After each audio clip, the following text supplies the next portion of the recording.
Okay, we'll make a start.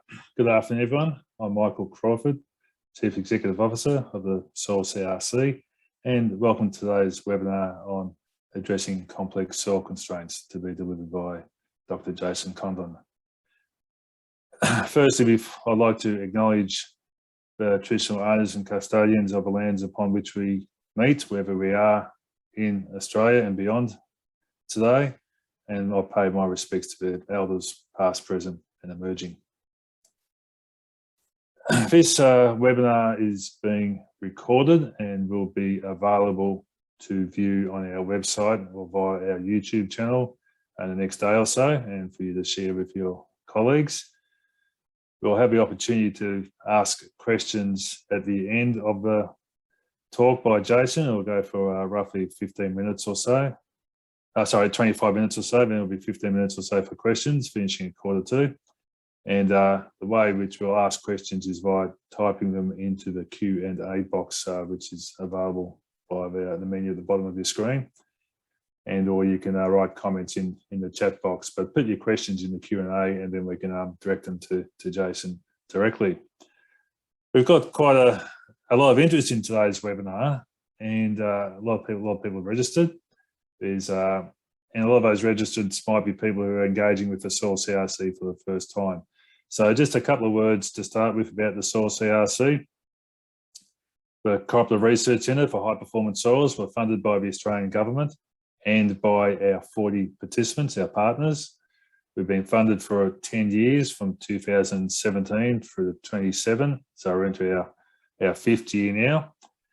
And the purpose of the Soil CRC essentially is to undertake R&D in partnership between industry, farmers and research to give farmers the tools and knowledge they need to help improve their soil performance and in turn increase their productivity and profitability.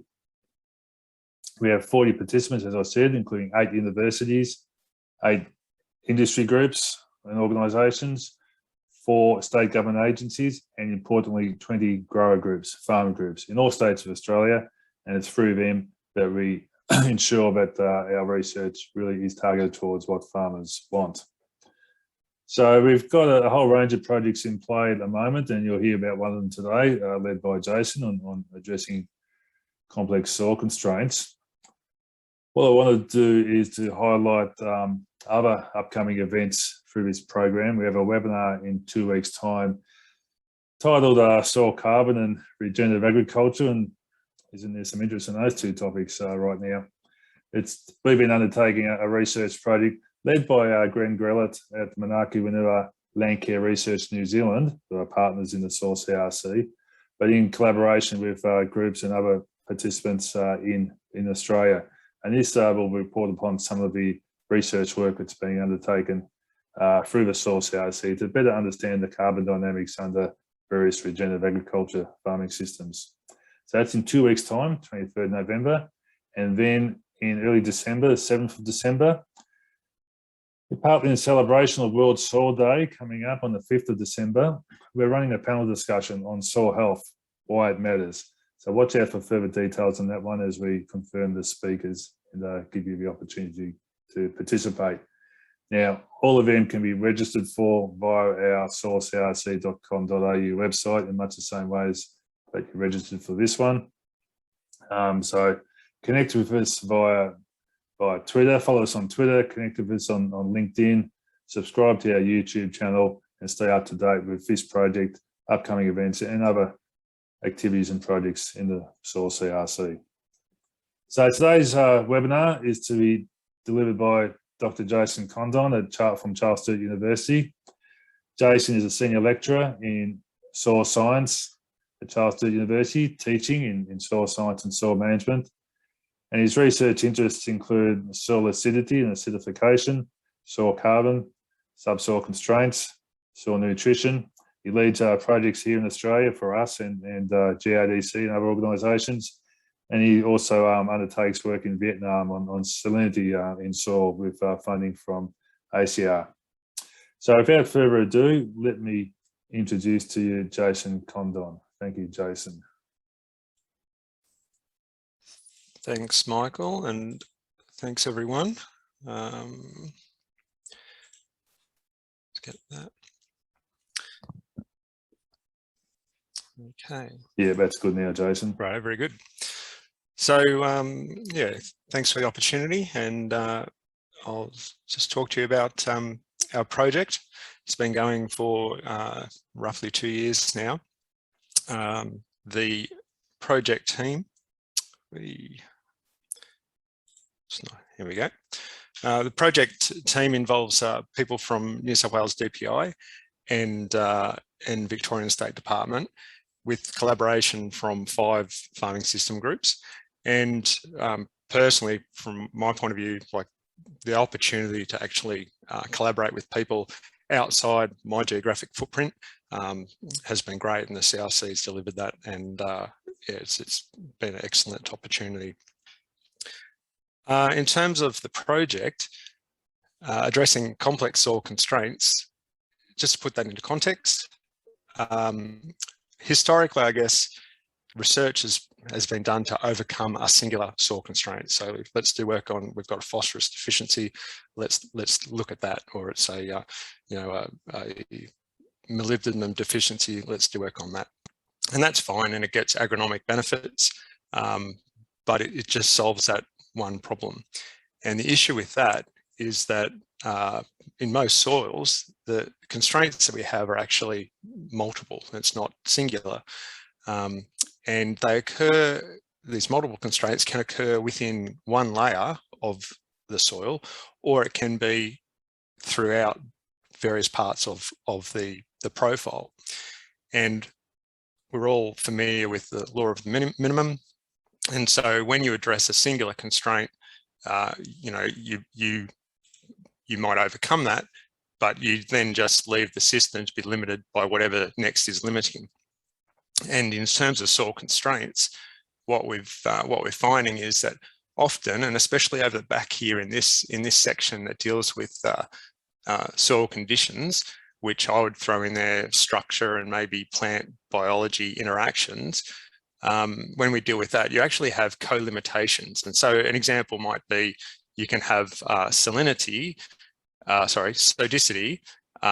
with high sodium, exchangeable sodium concentrations causing high pH, and those two things together cause dispersion, which then gives you a plethora of soil structural problems.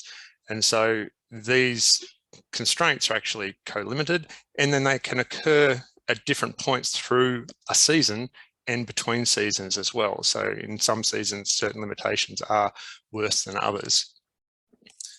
Hence they're complex. Why are they important? And just showing you a graph here of, we've got water content, so from dry to wetter down the soil profile.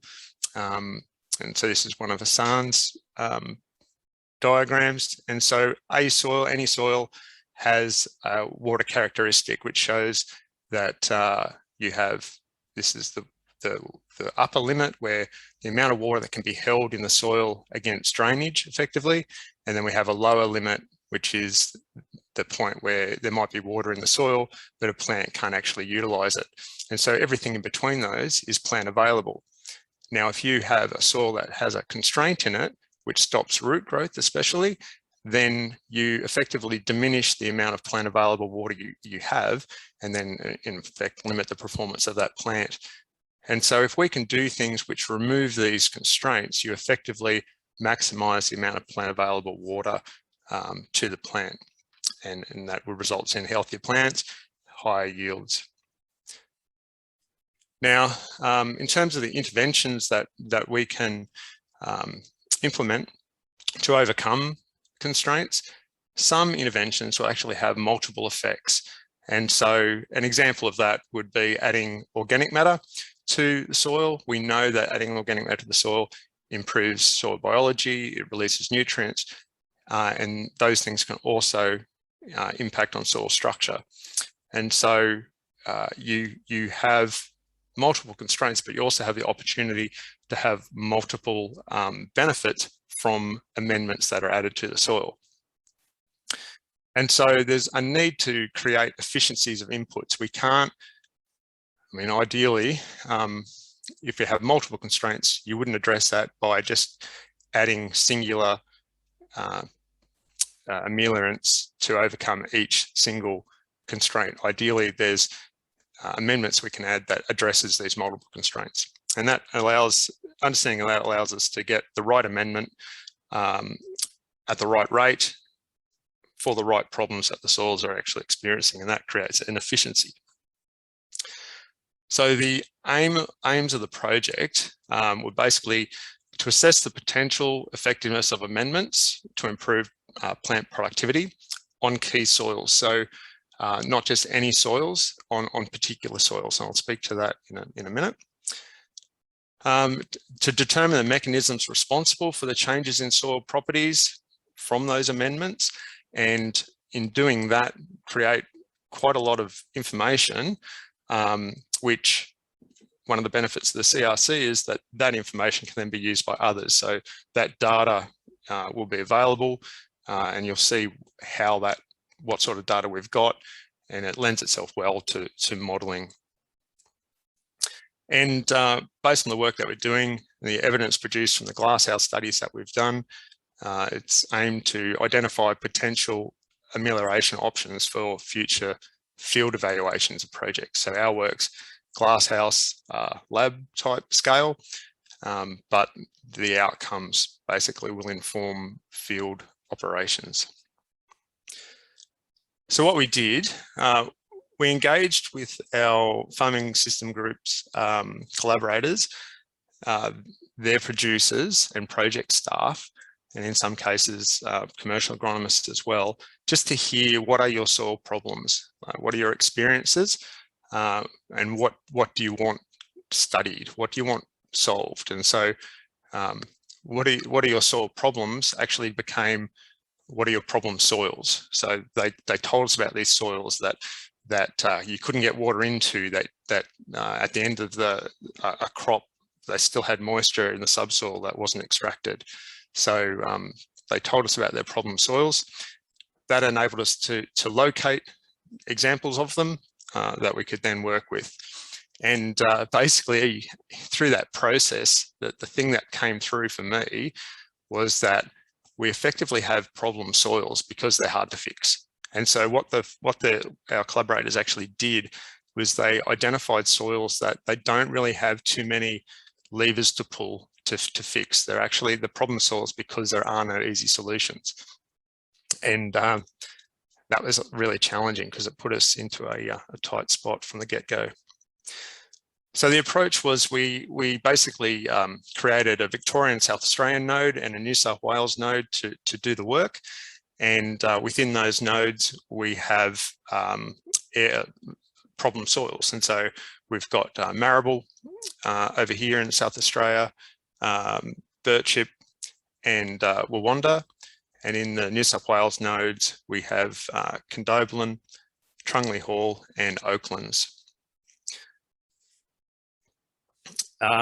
So we went to these sites, we characterized the profiles to understand some of the problems, and we collected soils, and we did the soil collection in layers as they appeared in the profile, so that we could reconstruct profiles in columns. So we did that by packing to the bulk densities that occurred in the field. So trying to mimic the field conditions as much as we could within a pot environment. We then, in our first sort of experimental phase, just tried to quantify the magnitude of the constraints that were there. And so these were just a really simple column study initially, comparing an untreated control to an amended pot or amended pots columns that had what were the understood soil problems, the best available amendments we could have to overcome those solutions. So if you like, the best bet amendments to overcome the constraints that we were aware of. That's what was done in this initial study.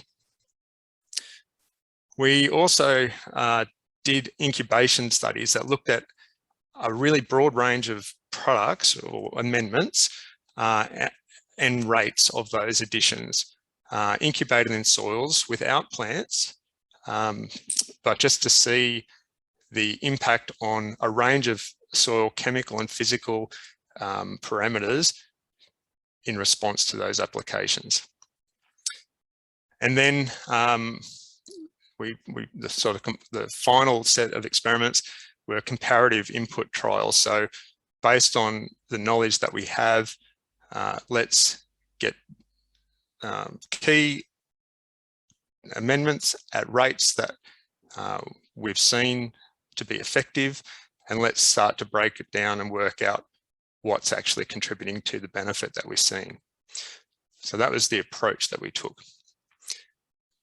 To talk you through our soils, so our problem soils,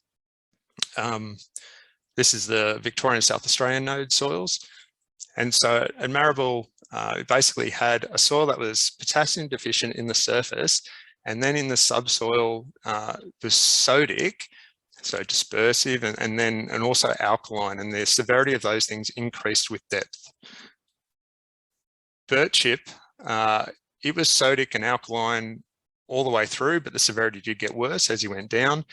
You also had boron toxicity coming into the subsoil and salinity at depth. So they're quite challenging because there's not a lot you could do with boron toxicity and salinities. It's hard. There aren't too many amendments that you can remove salinity with. And Wawonda was sodic throughout. It had a little bit of acidity in the topsoil, and the alkalinity increased with depth from not far from the soil surface. So our best bet treatments of these problems were we used chicken manure pellets as an organic source of nutrient, understanding that it has benefits for soil biology and also structure. Where alkalinity was present, you tend to get micronutrient deficiencies, and so things like zinc and copper were added where appropriate. The sodic soils, gypsum was applied, and we used elemental sulfur to try to acidify the soil to decrease the impact of that alkalinity in the profiles that had it. With birchip, with the boron toxicity, we grew a boron tolerant wheat in that.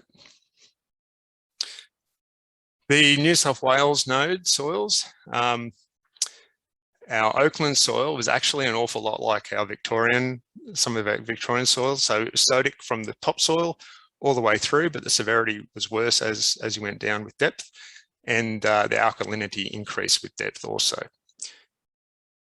Condobolin had low organic matter content. The fertility wasn't too bad. It was classed as moderate fertility and probably fitting for the non-limiting given the rainfall zone that it's in. And interestingly, it was actually acidic in the subsoil, which I didn't expect. And Trungley Hall was sodic from the subsoil. So the subsoil started around about 15 centimeters, and it was sodic there below. Alkalinity increased with depth, and salinity also increased with depth. And so for those soils, we, again, similar sort of approach with the chicken manure pellets being added, gypsum where sodic and elemental sulfur where alkaline.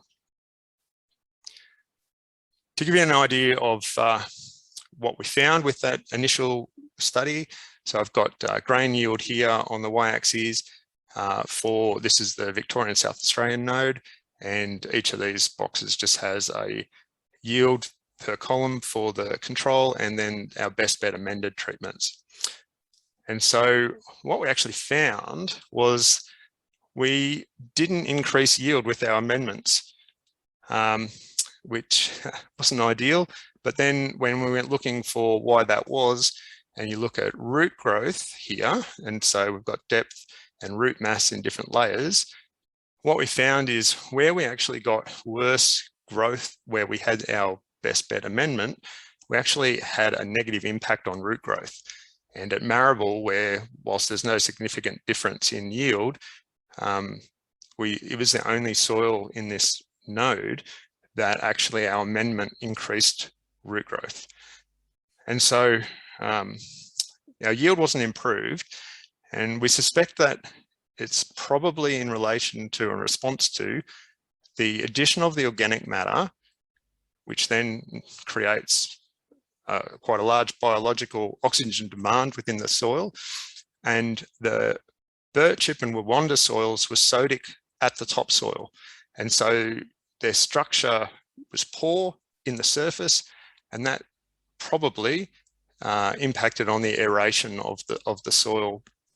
So CO2 generated from the breakdown of organic matter couldn't get out, and you actually created an anoxic environment. And we've seen that before in studies where we've added organic matter to subsoils. You actually get anoxic conditions, even though it's not, they're not waterlogged at all. And so that didn't happen at Marrable because you didn't have a sodic topsoil, and so you had structure there and aeration was possible. The other thing that we found here was some of the amendments actually increased the salinity at depth, which isn't surprising, and probably didn't increase it to a level to cause a yield reduction, but it is noted. And so some of the things that we add to improve the soil in certain ways can also potentially create problems.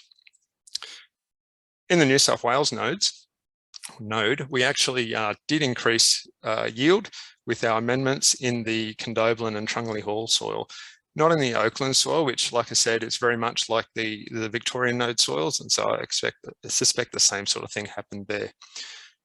The root growth here tells an interesting story. And so we got yield improved, but in the Condobolin soil, we didn't actually increase root growth or root weight very much at all.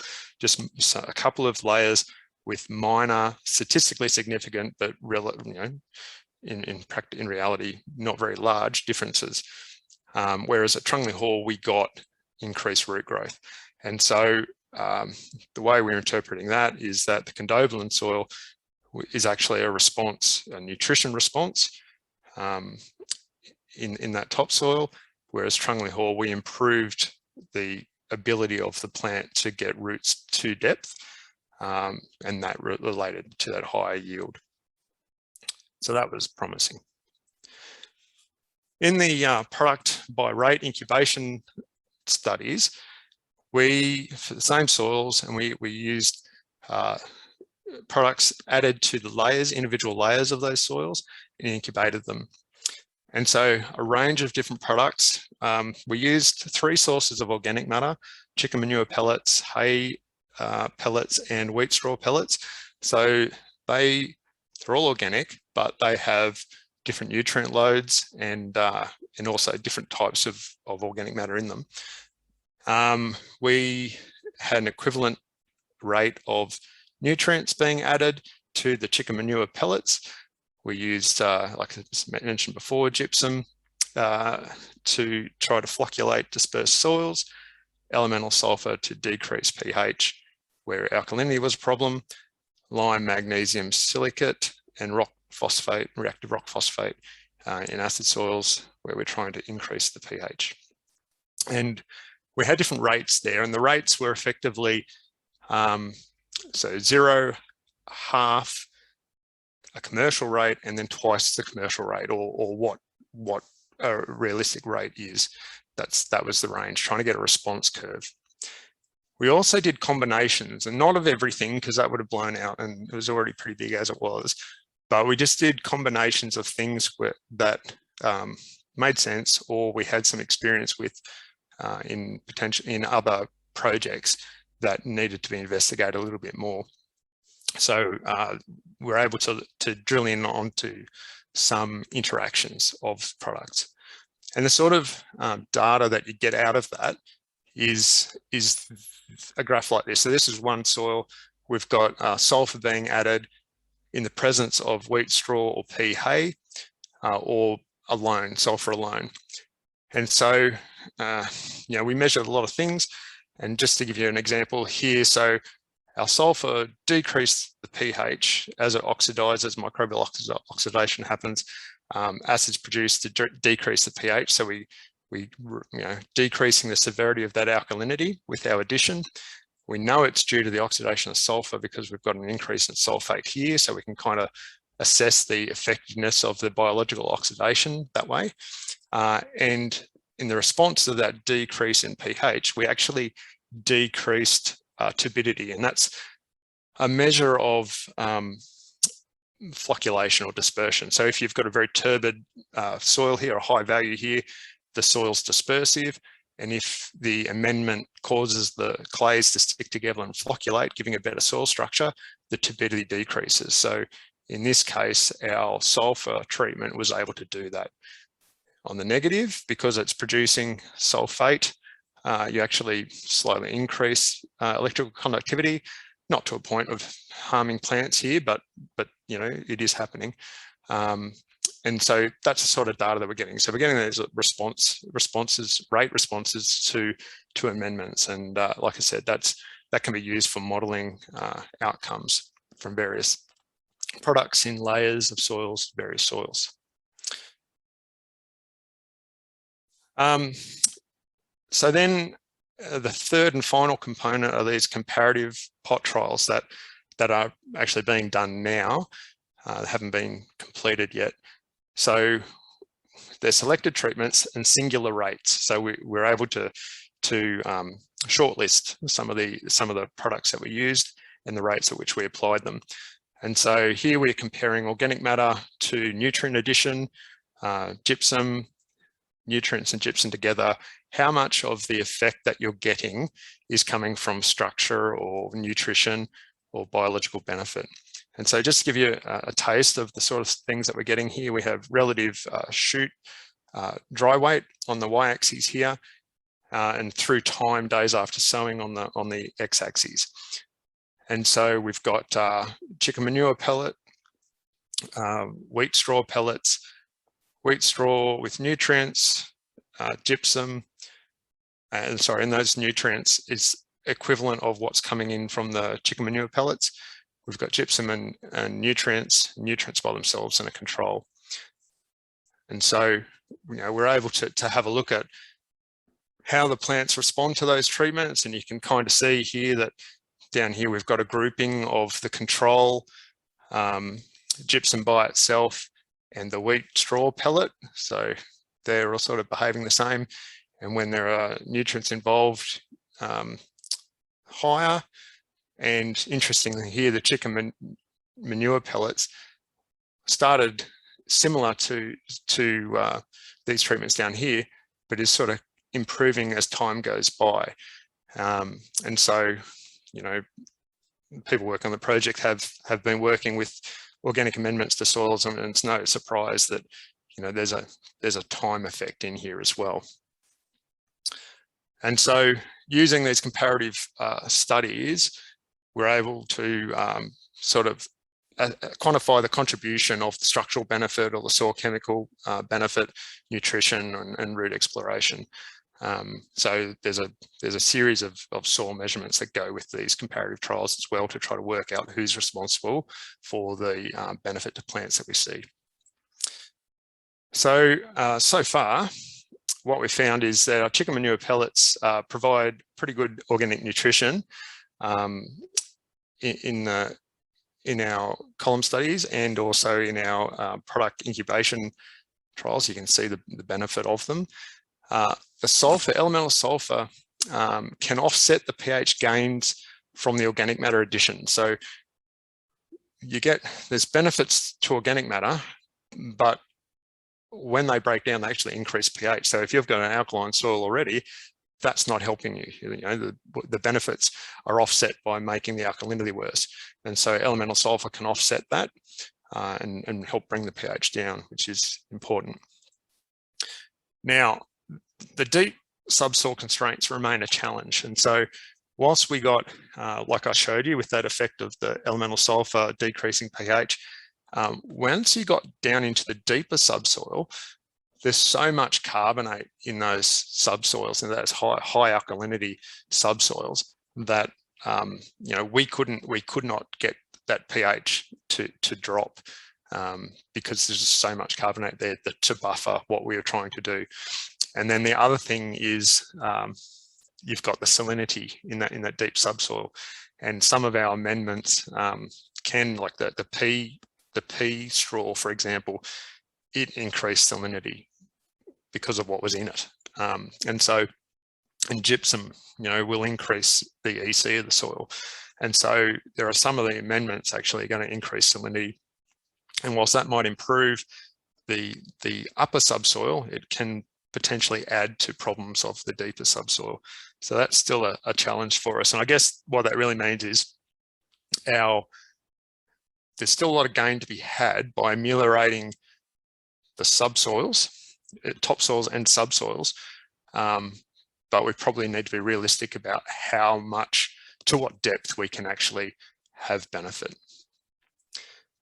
And so, yeah, we've still got experiments on the go. And so there'll be, watch this space sort of thing. And there they are, it's the outcomes of those comparative pot trials that will enable us to work out how much of that benefit's coming from what mechanism. So I just want to thank our collaborating farmers, and especially the farming system groups that we work with, and in identifying the problem soils. The project team's been great. In the various nodes, it's been challenging, as everyone knows, with what's been going on with COVID, and both our nodes at various times got locked out of workplaces, and so everyone's been able to battle away and get the job done. So thanks very much to the CRC for funding the work and creating the collaborative network that we were able to work in.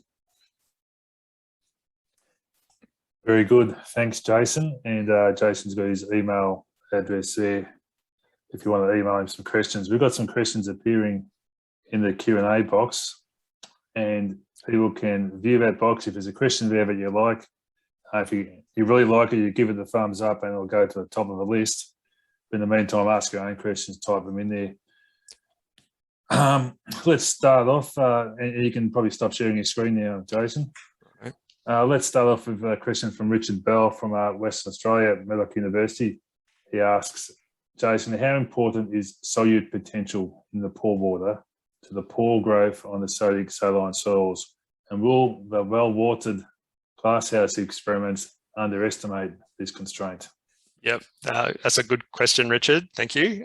So, didn't say, should have said, with those column studies that we've done, because we're dealing with ameliorating the subsoil, the approach that we had was to water to a percentage of field capacity through crop growth up to anthesis, and then stop watering and allow, if the roots if our amendments have not enabled root growth down to access deeper water and utilize it, then that's the benefit of the removing the constraint. So solute potential in the pore water, there's a balance there, because whilst, yes, it's going to make it harder for plants to extract that water, the other side of it, it's actually going to give structural stability to a point. So there's a balance to be had there. But we know that, gypsum works to a point. What we've found in the work that we've done so far is that those amendments did increase salinity in the deeper subsoil. The bit I'm worried about is how that moves based on if there's groundwater table moving salt up, or even just where the water moves the salt to. That's a bit of an unknown. I suspect it's a bit of seasonal effect. Yeah, hopefully that answers your question, Richard. Okay.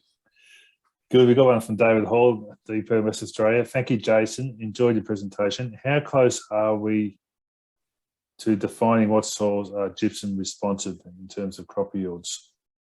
Yeah. So I guess, David, I can only talk. We had 6 soils, and 5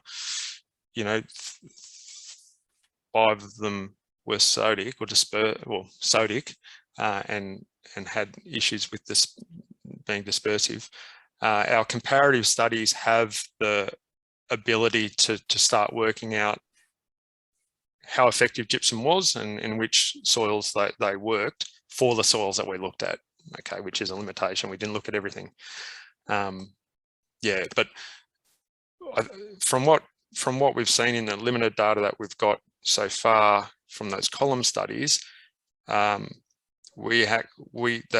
decrease in pH to elemental sulfur in layers that don't have a massive carbonate buffering capacity did quite a good job at stabilizing the clays. Yeah. All right, good, thank you. So next to a question from Lucas, which has got a bit of support, Lucas Van Sweden from New South Wales DPI. Thanks, Jason. Can you please articulate how this pot trial data will translate to change in the field? Will there be further field scale evaluations? Yeah, so the way the program within the CRC is set up is that the output of this work is definitely to inform work that's done in field scale evaluations. So in other projects of the CRC. So that's definitely to happen. How the pot trial translates to what happens in the field is a challenge. Like anyone that's worked with field and pots know that they're not directly transferable. It's not the same. There are compromises made. We were able to use multiple products and multiple rates because we are working with incubations. To do that in the field would have just been impossible, right? So one of the big limitations is to get that soil into columns, we had to destroy whatever structure was in the field. Okay, and so that's a problem. That's a limitation. And then potentially in a pot, you have constrained root system laterally. That's a problem. But it's a component. We can understand better how the amendments are doing what they do, and then we can look at that in the field. That's a really efficient way of getting information without trialing multiple things in the field where there's lots of complexity and variability spatially. So we remove that variability by using column studies. Good, thanks, Jason. From Justine Cox at New South Wales DPI, were the amendments incorporated in the columns? If so, to what depth or on the surface? Yeah, so they were amended, yeah. So they were incorporated to the depth of the layer. So we mixed it through the layer. So if gypsum was added to the second layer, it was added throughout the second layer. Okay. Felicity Harrop from North Central Catchment Management Authority asked, will the economics of the amendments and the treatments be assessed at any stage? Not in this part, Felicity. Certainly when it's done in the field, that's when you can start looking at that economic response. This is very much proof of concept, if you like, and response. Like what are those response curves like? Those rate response curves, because once you have that information, you can then start looking at what economics do you have to have? What's the price of that amendment need to be to make that an economically viable thing? If you can get a response from, let's say, gypsum or sulfur or an organic matter source, and they achieve the same output, there would be an economic efficiency there potentially. But this work sort of lays the foundations to doing that. Thanks, Jason. And as CEO, I'll add to that answer in that the good thing about a 10-year CRC is we can treat these sort of issues as a program of work. Yes, we manage our work through projects, 3 years or so of length, but then there's the opportunity to bring other discipline expertise across the CRC. Our participants, we've got some great expertise around the economics and adoption aspects of this, and bring that into the next stages of the program in other projects. And that also relates to the glasshouse trials, field trials type story as well. Thanks, Felicity. Bill Adams asks, was compaction or bulk density taken into account as a constraint? Yeah, so we approached that. We basically, when we made our columns, we matched the bulk density from the field. We compacted them as we created them to the bulk density that was in the field. So that's how we addressed that. Thanks. And there's a related question from Naveed Aslam there. Can you please share any information about bulk densities in the column studies? How were they packed together? Yeah. So yeah, like we've got a protocol to do that. It's what Rogers Group uses. Yeah, so we can share that. Right, thank you. Richard Bell, again, is there a role for ammonium sulfate placed in topsoil or subsoil to achieve in-season rhizosphere acidification within alkaline subsoils? Potentially, there's a few alarm bells going off in my head with that though. One is a solute issue, like a salting effect in the rhizosphere, and yeah, I mean, yeah, that's going to hurt some plants probably more than others. Technically, it can be done. It's just what negative impact we have would be the question, and then yeah, ultimately the cost of it. Yep. Okay. From Choi Choi, when did you apply gypsum in the pod experiment? Is elemental sulfur effective as in short-term treatment? Yeah, so again, not mentioned, sorry, but yeah, so when we apply the treatments, we allowed a period of about 3 months for reactions to take place before we planted into them. And that was limited by the time of our project. It's a relatively short project. And so other work that Rogers Group's done, you know, where they're putting organic matter into the ground, you know, and like was shown in that last data slide I had, where the chicken manure pellet's actually starting to perform now. In some, you know, it's in some cases they're getting responses 12 months after application that it weren't seen earlier on. So we were constrained, and so we went with 3 months to have a pre-sowing incubation period, and in that time the elemental sulfur worked, and gypsum dissolved and did what it needed to do as well. Okay, good. So we've just got a couple of minutes left. There's 2 questions left there, so I'll probably leave it at that. If anyone else has questions, you can email Jason directly afterwards. From Bill Adams again, what are your thoughts on the longevity of the effect of the organic amendment versus inorganic? Yeah, so well, hopefully the organic has benefit for a longer period of time in some cases. Depends what the inorganic is. In terms of nutrient, if you add a nutrient, inorganic nutrient is used by the crop, then it's used by the crop. Whereas, you know, depending on the organic matter, you can have a much slower release over a period of time, and that provides a longer benefit. But I know, like, there's guys, Hassan and Roger, are doing that sort of work in the field now and in pots also. So yeah, like people are looking at that to actually have evidence-based information to answer that question. Thank you. And the last question here from Namantha Lugali, was soil shrinkage a factor in any of your test sites? I'm presuming that's meaning on drying, and on, yeah, I'm not exactly sure what you're aiming at there, but we had, the way we set up those sites was mimicking a winter crop season. So we, you know, it was watered early and then left to dry at anthesis for a dry spring. And at that time, as the soil dried, I'm sure there would have been some shrinkage in some of the soils, but that's what the soils would have experienced in the field in a dry spring too.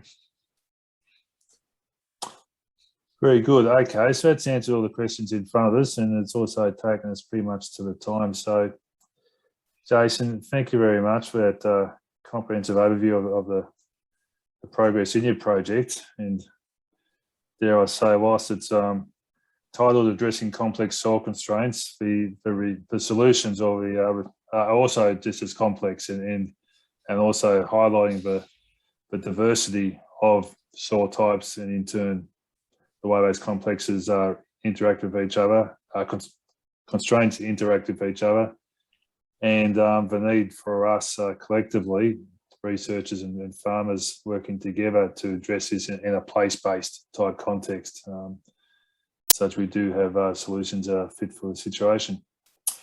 Right, so that brings us to an end. A reminder once again that you can follow us via the socials and to enroll for future webinars via our website and the links that are in the chat. And this webinar has been recorded. It will be available for you to review or to share with your colleagues. And I thank you all very much for your time, and especially Jason for his preparation and delivery of his talk today.